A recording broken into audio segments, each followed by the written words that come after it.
A pesar de que actualmente está vinculado con un presunto narcotraficante, Calderón insiste en crear su partido político. Además, senadora de Morena hace una de las propuestas de reforma más pendejas de la historia. Por otro lado, pese a sufrir 12 bajas policiales en una semana, el gobierno de Guanajuato se niega a colaborar con el gobierno federal. Por último, la noticia que podría ser positiva, pero que está en veremos, es el aumento de 20% al salario mínimo. Llegó borracho el borracho.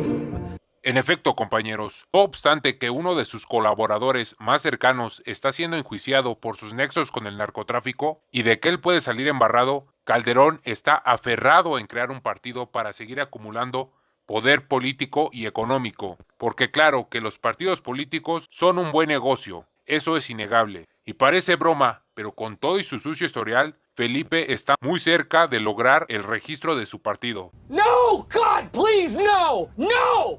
Así es, lastimosamente ya cumplió el requisito de las 200 asambleas con 300 afiliados. Ahora solo le falta que sus afiliados representen al menos un 0.26% del padrón electoral, lo que vendría siendo 226.837 ciudadanos. Actualmente tiene 170.000 afiliados, por lo tanto le faltarían poco más de 56.000. Entonces prácticamente tenemos un nuevo partido, bueno dos, porque el de El Baester está aún más avanzado y también se sumará a una ya muy larga lista de partidos mexicanos y que claro también tendrán sus respectivos presupuestos millonarios, encareciendo aún más los costos del multipartidismo en México.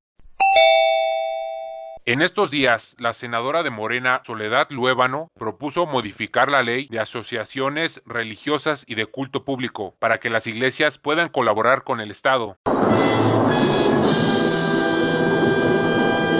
Así es, en un momento de poca lucidez, Soledad propuso que se modificara el artículo 3 de esta ley para permitir la colaboración entre iglesias y el Estado en la promoción conjunta del desarrollo cultural y social de los ciudadanos. Dentro de dicha iniciativa se propone que las iglesias puedan ofrecer apoyo espiritual en los centros de salud o de reinserción social, instituciones de asistencia social, estancias o estaciones migratorias, instalaciones de los cuerpos policíacos y en las unidades del Ejército, Fuerza Aérea y la Marina Armada de México. Además de que las iglesias tengan acceso a los medios de comunicación. Y claro que para consolidar la colaboración Iglesia-Estado, propuso que se permitieran realizar eventos políticos dentro de espacios religiosos. Por supuesto que ante una cajeta de tal magnitud, el coordinador de los senadores de Morena, Ricardo Monreal, tuvo que salir a aclarar que la propuesta de Soledad primero tendrá que discutirse dentro de su grupo parlamentario. Y esperemos por el bien de Morena que esta propuesta jamás llegue a discutirse en el Pleno, porque eso sería un insulto.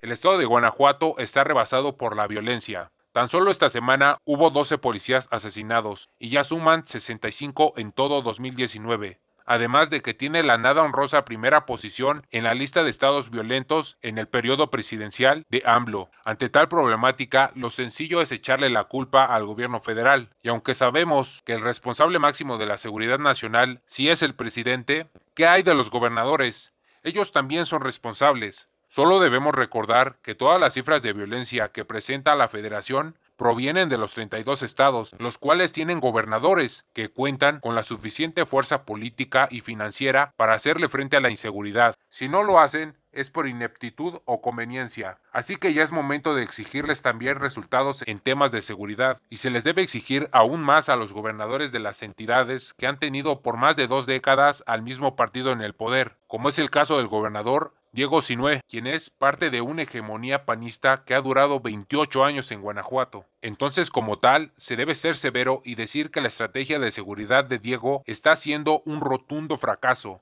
y las causas solo pueden ser dos: o no sabe ejercer el gasto público de manera óptima en su estrategia, o de plano es un corrupto que se dedica a desviar los fondos destinados a la seguridad. Por lo tanto, su única salida podría ser fingir una alianza con el gobierno federal y asistir a las reuniones de seguridad con el gabinete de AMLO, pero dice que no irá. Es tan limitado su sentido común que ni eso puede hacer. Claro que los únicos que sufren las consecuencias de los actos de Sinue son los ciudadanos de Guanajuato, pero como siempre digo, ya se verán las caras en las próximas elecciones y veremos si los guanajuatenses le dan la continuidad al PAN. Siempre que un gobierno logre hacer las negociaciones necesarias para aumentar el salario mínimo y además con un porcentaje tan alto, será digno de aplaudirse. caso contrario de aquellos que al final de cuentas se encargaron de deteriorarlo. Por supuesto que el aumento de 20% de AMLO, comparado con semejantes basofias, resulta además de positivo, muy ambicioso. Y claro que tanta ambición trae consigo mayores riesgos, ya que como lo detalla el vicepresidente del Comité Nacional de Estudios Económicos del IMEF, Mario Correa, esto se tiene que hacer de forma sostenible y sustentable, pues quienes pagan estos salarios son las empresas, y si los aumentos van por encima de su productividad, el efecto se verá o por el lado de los precios o del empleo. Efectivamente, compañeros, las empresas tendrían que aumentar los precios de sus productos y servicios para compensar el aumento de los salarios, o tendrían que hacer lo que menos queremos, despedir gente para sanear sus gastos. Entonces, un efecto inflacionario por este nuevo aumento al salario mínimo es inminente, aunque es importante saber en qué grado se puede dar. Y es aquí donde podemos basarnos en la experiencia de este 2019 para tener pronósticos más alentadores, porque a pesar de que este año hubo un aumento del 16% al salario mínimo a nivel nacional, el impacto inflacionario no fue de grandes dimensiones, aunque claro, también debemos considerar que los fenómenos económicos mundiales que pueden afectar a la economía nacional cambian año con año. Sin embargo, la efectividad de este aumento al poder adquisitivo concretamente está en manos de los empresarios, que paradójicamente fueron quienes propusieron el aumento.